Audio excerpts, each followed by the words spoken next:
Cruise news time. Well, Royal Caribbean's done it again. I guess it's a strategy for them to do this, but it makes me wonder, is this bad business? And that's not the only Royal Caribbean story we've got today. We also have another story about them rolling out new technology, but even some people aren't happy about that. And we also have an interesting debate brewing between Carnival cruisers about the strategy for embarkation and disembarkation. Yeah, all that and more on today's episode of The Cruise Show.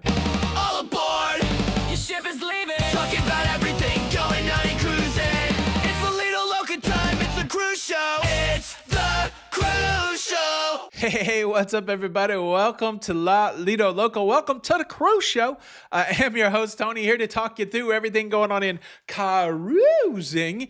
It's everything going on in cruising. It's for your face on a Thursday the 9th of July, 2026. And man, Royal Caribbean has done went and Britney Speared us.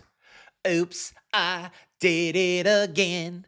I played with your crew. Certainly a great song, originally written and recorded by Ludacris. Shout out Ludacris. But no, this is something that I feel like Royal Caribbean is doing as a business strategy. They're overselling their cruises as if they're an airline, overselling the seats. Now, the cruise in question is the July 11th Mariner of the Seas. But just a few days ago, the same situation happened on the Voyager of the Seas for the July 17th sailing. As usual, the guests that are receiving these emails are getting incentivized options, which include moving your cruise to another sailing, which is often accompanied by a 100% refund. So essentially, you're getting a free cruise. Certainly, they're allowing people to just cancel the cruise and get a full refund with no penalty. And then I believe on the 11th, the July 11th Mariner of the Sea sailing, they're even suggesting to some people that you could downgrade your cabin, go from a balcony to potentially an interior or an ocean view that's unsold with an additional $200 onboard credit. In all of these circumstances, they also work with the passenger for any kind of travel expense or flight changes that they have to make. So as usual, it does seem like Royal Caribbean is working with passengers to resolve these issues, but I just don't understand why there are these issues in the first place. I'm trying to think through it from a business strategy. Certainly they have the data to know whether or not when they book up a cruise, whether everybody is going to show up for the cruise. If you're sitting on that data and it shows that on every cruise, there's a small percentage of people that are unable to cruise, then it may make sense to oversell the cruise. It's got to be a business strategy for them. It seems to happen with a lot of frequency. And I guess the cool thing about it is that the incentives work. We're not seeing situations where people are being forced off of their cruise. It's always presented with, do you have the flexibility to move to another ship? And then people that are able to take advantage of the incentives to end up with a free cruise, to move their cruise around. Seems like that's working out. So if it is a business strategy, it seems to be working. The people seem to be pleased that are being moved around on these cruises, but the question still lingers. The optics of this thing, is this good business or is this bad business? I guess if I'm wearing the hat of Hot Take Tony and I'm also wearing the hat of somebody that works in a corporation that's all about the profit, I don't think it's bad business, right? The idea is to get to over 100% capacity on your cruises. This is one of the figures that they report out to Wall Street. Are they sailing at 100% full? Are they sailing at 110% full, which is a possibility? So if that's an important metric for the company, then yeah, do whatever it takes. Sure, you might have to give out some free cruises, which you got leeway for free cruises anyways. You may risk, the optics looking bad. You may risk some dissatisfaction, but you're tracking all of those numbers. So if customer satisfaction is high, if people are volunteering for the incentive to move, then maybe it's okay. What do you think? Is this good business or is this bad business? Leave a comment below. Now, let's talk about a cruise ship that's been struggling with mechanical issues, and word is out today that this beleaguered cruise ship is finally underway again. We're talking about the Norwegian Sun that has been cruising around Northern Europe up in the Baltic area that has been plagued by engine issues. Here's what we know about the Sun. They've been having propulsion issues for multiple cruises. Reports come out around June the 23rd that there are propulsion issues, that the cruise ship cannot go at its normal cruising speed, and that cruise ports will be skipped. Now, the first strategy to keep the ship on course is to repair the ship along the way as it stopped at ports of call. That didn't work out. So eventually, the decision was made for the July 6th cruise to leave the ship in Copenhagen for an extended period of time. And well, the good news is as of July the 8th, the repairs have been made and the Norwegian Sun is back underway. The bummer here is we're talking about bucket list cruises, and so people that were on the previous 2 sailings missed out on some of the great stops on their bucket list. On the June the 24th sailing, they skipped a stop in Sweden,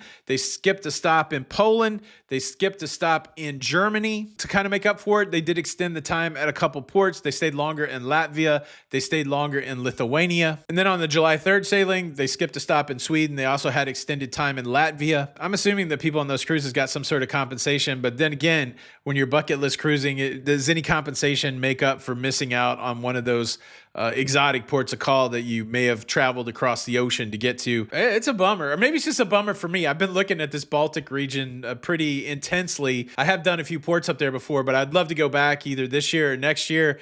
And it would be frustrating if, fly across the ocean, you go to Southampton, you cruise north into Northern Europe, then all of a sudden you can't go to the ports of call. We say it often, cruising is like that. You're dealing with these very complex machines, and for the most part, they run without issue. But sometimes they break down, and that's certainly what we're seeing in this case. Hopefully everything's fixed with the Norwegian Sun and nobody else has their cruise disrupted. All right, now let's ponder this question. Imagine you're cruising with your kids or your grandkids. Would you like the ability to track those kids at any time, anywhere on the cruise ship? Would you like that technology? And if so, would you pay for that technology? That's becoming a reality on the newest cruise ships in the world being produced by Royal Caribbean International. Royal Caribbean has introduced a new service aptly named Find My Kids. I think Carnival is doing something similar. They just abbreviated the find. I think it's called F Them Kids. Maybe, I don't know. Don't let your kids run amok on a cruise ship. No, the Royal Caribbean service is really interesting. It's going to be using wearable technology. So you pay $14.99 to get your child a band, a wearable technology. And then on the Royal Caribbean app, you'll be able to go to Find My Kids and see your kids anywhere on the cruise ship. Royal's rolling it out on the new Legend of the Seas. They also did testing and a rollout on Star of the Seas. So on 2 of the biggest cruise ships in the world, you'll be able to easily track your kids. I've already heard some people claiming that this was a money grab. Every time I take my kid on board, it's $14.99. Well, actually, these bands are reusable, so you can use the same band every time. So once you pay the $14.99 the first time to track your kid, you can track your kid for free on subsequent sailings. How about that? The child's wearable based on RFID technology will also have a couple other functions. They'll be able to unlock their cabin door with it. They will also be able to do onboard charging if you allow that. I've already heard some derogators of the system saying, is it really smart to put something on a child's arm that can unlock a cabin door?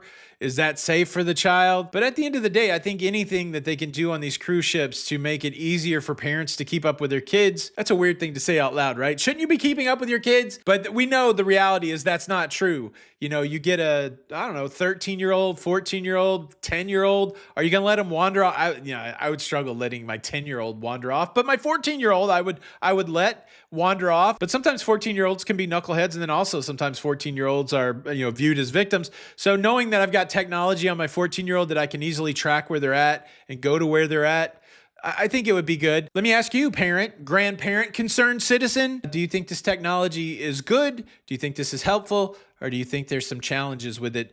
Leave a comment below. Now, we got to get into this debate that Carnival cruise passengers are having over embarkation and disembarkation strategy. But before we do that, let me quickly invite you to subscribe. If you'd like to stay up to date with everything going on in cruising, please consider subscribing with the notification bell on. That way you don't miss out on any of these episodes. Had a lot of people tell me that they got unsubscribed by YouTube, so make sure you check your subscription status. And really, it does do a lot to help the channel if you subscribe and like the videos and comment. And look, if you don't like the show, you can still participate. Just hit that dislike button twice. It'll be doubly disliked.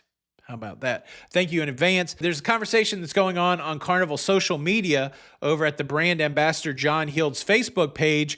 There was a person that talked about their strategy for disembarkation, that they like to stay on the cruise ship as long as possible, that they like to have their breakfast, that they like to meander around, they like to stay in their cabin as long as possible, almost to the point where they're waiting for somebody to throw them off the cruise ship. And then there's other people that are saying, no way, when my cruise is over, my cruise is over. I like to get off the cruise ship as soon as possible, carry off my own luggage, get in my car, and get the heck out of there. And it's turned out to be an interesting conversation around embarkation and disembarkation.